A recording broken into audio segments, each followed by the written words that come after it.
شکریہ جی. سب سے پہلے تو جس طرح مجھ سے پہلے کہا گیا کہ speaker of the national assembly,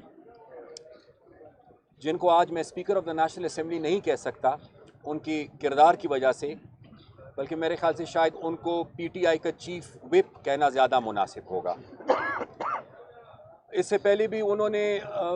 خلاف ورزی کی 14 دن کے اندر اجلاس نہ بلا کر،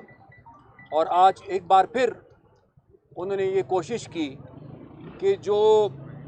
کشتی تقریباً ڈوب رہی ہے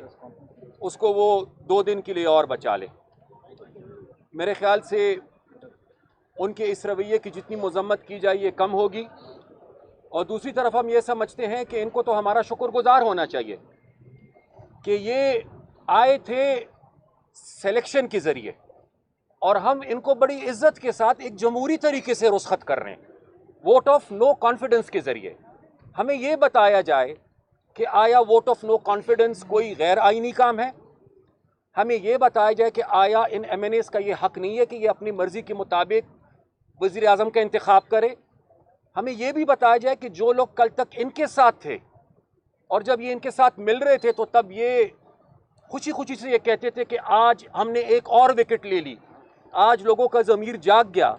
آج وہی لوگ جو پچھلے 2 سال سے ناراض ہے، گلہ مند ہے، آج جب اس ناراضگی اور ان گلوں کی وجہ سے وہ ان کا ساتھ نہیں دے رہے، تو ان کی یہ کوشش ہے کہ ایک طرف اسمبلی کے اندر کارروائی کو ڈیلے کیا جائے، دوسری طرف وقت لے رہے ہیں تاکہ وہ لوگوں کو منا سکے، اور تیسری طرف بدقسمتی سے وہ مسئلے جو پارلیمنٹ کے اندر ہونے چاہیے تھے،